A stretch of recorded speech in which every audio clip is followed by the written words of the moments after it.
élu, et vous êtes toujours un élu qui a son franc-parler avec des positions très fortes.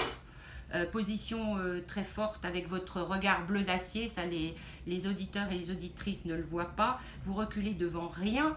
Alors vos chevaux de bataille, est-ce que entre le fait d'avoir un mandat national et d'avoir un mandat régional, ça a changé une certaine façon de voir justement certains problèmes, les problèmes de la France et puis ceux de la région? Absolument pas. Ça m'a pas du tout changé. D'abord parce que quand j'étais député, j'étais aussi conseiller régional, donc les dossiers, je les suivais aussi. J'étais aussi directeur de cabinet de Michel Forissier, donc je connais les dossiers locaux. Michel Forissier, qui était maire de Mézieux et qui est sénateur aujourd'hui. D'accord. Et puis la vie politique est un combat qui s'appuie sur des idées et sur la volonté de défendre un modèle de société. Et ce modèle-là, je l'ai toujours en moi et je continuerai à le défendre jusqu'au bout. Alors, modèle de société, je l'ai dit tout à l'heure, vous êtes un peu grande gueule, on dirait un peu plus calme avec la vie, tout le monde se calme un peu. Vous avez des dadas et le dada que vous avez, c'est celui de la sécurité. D'ailleurs, Laurent Wauquiez vous a chargé de sécuriser les lycées, je crois. Comment ça se passe? Alors, j'ai plusieurs dadas, hein, si vous me permettez, mais c'est vrai On va que parler d'abord de celui-ci. la sécurité qui fait partie de ma délégation à la région Auvergne-Rhône-Alpes est une délégation importante, puisqu'il s'agit d'abord de sécuriser les transports, à savoir les trains et les gares. Vous savez, quand il y a eu l'attentat en Allemagne, l'islamiste est resté plusieurs heures à la gare de la Pardieu et personne ne l'a su. Alors que si on avait un modèle de sécurisation vidéo renforcé, on aurait pu éventuellement, avec une désignation, le localiser. Ouais. Donc c'est une priorité absolue pour Laurent Wauquiez. Sécurisation des transports, c'est-à-dire caméras à l'intérieur des TER, caméras dans les gares, caméras aussi aux abords des lycées. Et puis ensuite, sur la sécurisation des lycées en interne, ça ne relève pas de ma délégation, mais celle de la vice-présidence chargée des lycées. Donc c'est un modèle global. Nous sommes à disposition des communes qui veulent renforcer leur sécurité à travers la vidéosurveillance. Alors, justement, vous travaillez avec les communes, vous travaillez aussi avec l'État là-dessus? Alors, je suis évidemment en contact avec la préfecture. Tout se fait en relation avec la préfecture, puisque quand il y a un dossier déposé par une mairie, le dossier est d'abord, vu par la préfecture, et c'est quand la préfecture donne évidemment son accord que nous allons dans le dossier. Vous le financez donc? Et on finance avec certains critères, avec des montants, des seuils, des plafonds, et qui sont valables pour toutes les communes. C'est-à-dire que je prends tous les dossiers, quelle que soit l'étiquette des communes qui en font la demande. J'ai une petite question à vous dire. On avait ici le chef de la police qui nous disait que les caméras étaient mal entretenues et que quelquefois elles étaient toutes noires. Est-ce que vous avez des surveillances? Écoutez, la région n'est pas propriétaire des caméras. Hein. D'accord. Par exemple, on a financé une partie de la vidéosurveillance à Saint-Priest. C'est la ville de Saint-Priest qui gère sa vidéosurveillance, c'est pas la région. Quand nous finançons par exemple des caméras pour les gares qui sont situées au sein de la région Auvergne-Rhône-Alpes, c'est la SNCF qui entretient les caméras, ce n'est pas la région. Donc vous faites des réunions régulières en fait avec on fait des points très réguliers, nous avons équipé plus de 100 gares de la SNCF en région en caméra, donc je peux vous assurer que c'est un suivi assez serré avec la SNCF pour qu'on respecte le calendrier. Philippe Meunier, donc on le voit, vous êtes passionné. Vous êtes aussi au niveau national en charge de la défense. Pour les Républicains, Pour les Républicains. Et l'autre jour, vous dénonciez les manœuvres budgétaires de l'exécutif pour retarder les efforts nécessaires au maintien de notre défense. Au maintien et au renforcement, parce que nous sommes dans un monde extrêmement dangereux. Les budgets militaires augmentent considérablement, que ce soit aux États-Unis, en Chine, en Arabie Saoudite et partout dans le monde. Sauf en France. Et la France, on annonce des augmentations, mais la loi de programmation militaire proposée par Macron, en fait, concrètement, ne va budgétairement être efficace qu'à partir de 2023, c'est-à-dire comme par hasard après son quinquennat. Donc en fait, les efforts seront payés par les suivants, puisqu'en 2023, on aura une augmentation du budget de 3 milliards par an. Vous avez dit à l'époque que Sylvie Goulard, ancienne ministre des Armées, était en train de faire n'importe quoi en fondant... disons qu'elle n'est pas restée bien longtemps d'ailleurs. Voilà.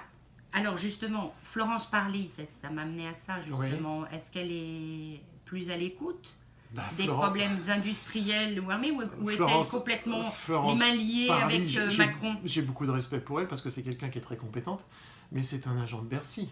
D'accord. Voilà, on a tout dit. Voilà, sa formation c'est Bercy, elle est modelée par Bercy, elle est aux ordres de Macron, point barre. Vous avez Ce qui n'était pas le cas de Le Drian, hein, qui avait une certaine autonomie, même si je l'ai combattu parce que c'était le roi de l'enfumage, mais il avait quand même une autonomie. Florence Parly n'en a aucune. D'accord. Ça veut dire que Emmanuel Macron a vraiment une façon de gouverner très personnelle. Je crois que d'ailleurs pour le traité de Jupiter, c'est pas le fait du hasard, c'est un constat. Oui, on n'a jamais vu une telle verticalité de pouvoir, et pourtant c'est un gaulliste qui vous le dit. Hein. Et je pense que c'est même dangereux pour notre équilibre démocratique, avec cet affaiblissement considérable du Parlement. La grève de la SNCF qui s'enlise. Et oui, on n'est pas à l'écoute des syndicats. Alors mon groupe a voté pour la réforme. Hein. Votre groupe, les Républicains à l'Assemblée nationale. Oui. Moi, je n'aurais pas voté pour. Parce que je considère que le transport, c'est un élément qui relève quand même de l'État, et on a aussi une SNCF qui est la conséquence, j'allais dire, d'un accord avec le Conseil national de la résistance. Alors je sais bien, pour certains c'est très vieux, mais on a quand même un pacte social qu'on doit aussi, j'allais dire, faire évoluer, parce que le monde avance, hein, mais on doit avoir aussi ce respect de ce que nos anciens ont laissé. Je pense qu'on n'a pas respecté les cheminots dans cette affaire-là. Pas de respect des cheminots, des universités qui sont en grève. Enfin, oui, alors ça, c'est encore un autre volet. Ça m'amène à vous poser la question, Philippe Meunier, vice-président. Pourquoi cette survie, c'est ça? C'est vous qui le dites, hein, vous êtes mon invité. Moi, je voulais vous poser la question, non pas de la chienlit, parce que, bon, mai 68, c'était il n'y a pas très longtemps, en fait. Oui, on en paye encore les conséquences, d'ailleurs. C'était celle du voile de cette jeune femme voilée, de l'UNEF, assez surréaliste d'ailleurs, d'un syndicat, d'un vrai syndicat qui met en avant une jeune femme voilée, et sur les réseaux des gens qui disent mais ce serait pareil si on est sur Radio Judaïka, on avait quelqu'un qui portait la kippa ou quelqu'un qui portait une grande croix. Alors là, si vous voulez, on est au bout du logiciel de la gauche qui est en train d'exploser, d'imploser. C'est-à-dire que l'UNEF, c'est la gauche. Bon, on va même dire l'UNEF, c'est le Parti Socialiste. Même si c'est un raccourci, mais enfin, historiquement, c'est ça.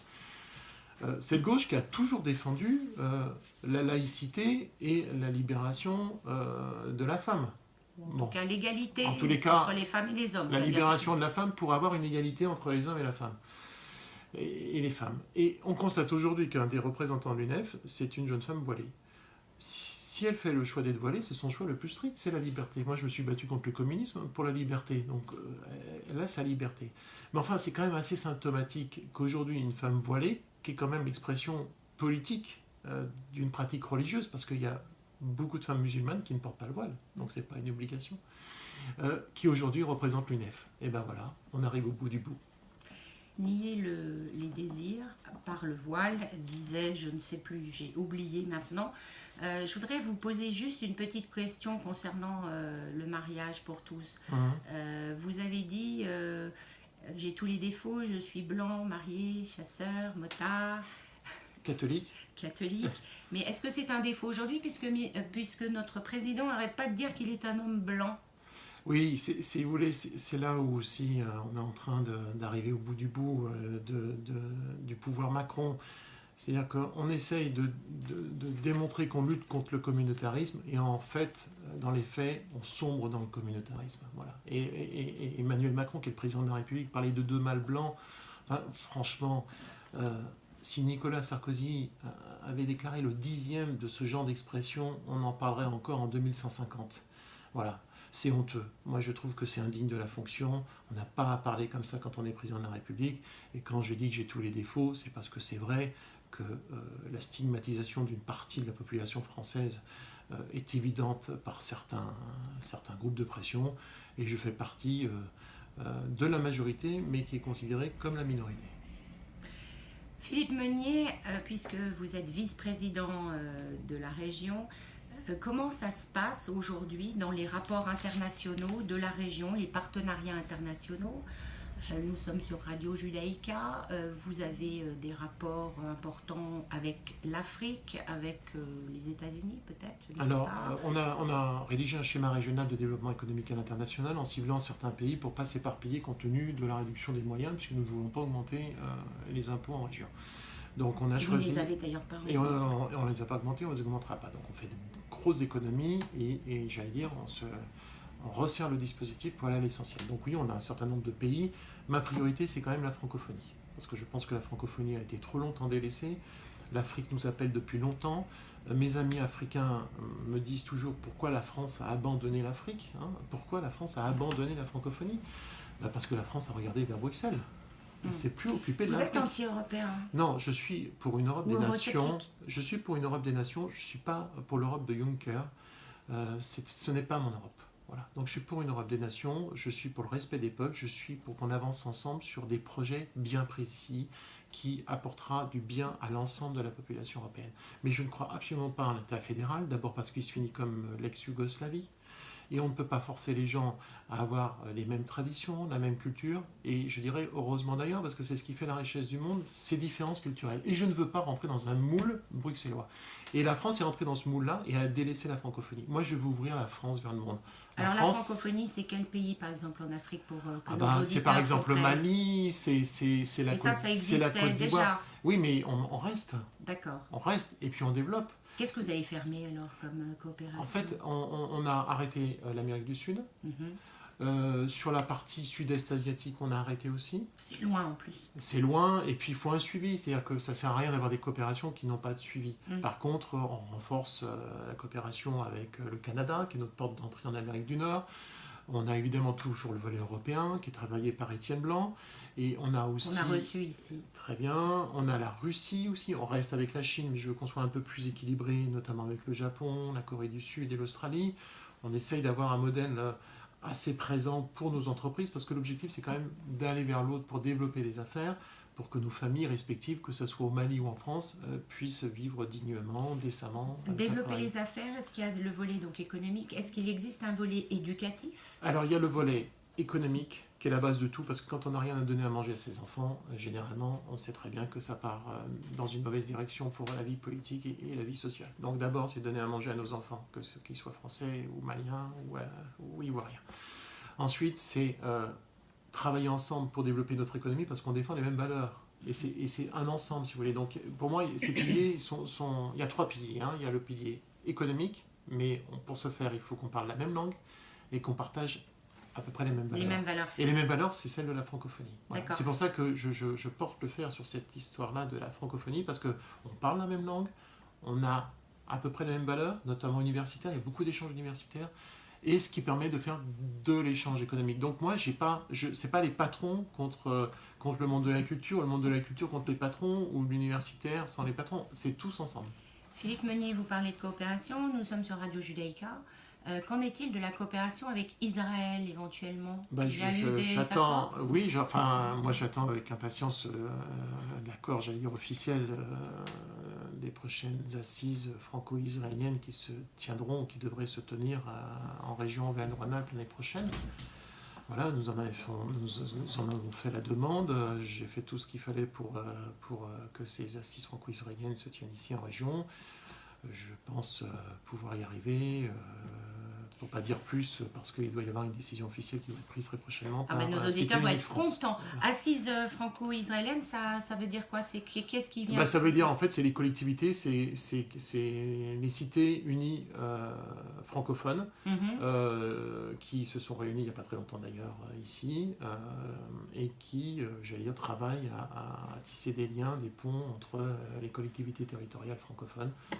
Et voilà, je serais heureux, et le président Laurent Wauquiez, bien entendu, également, d'accueillir ces assises l'année prochaine en région Auvergne.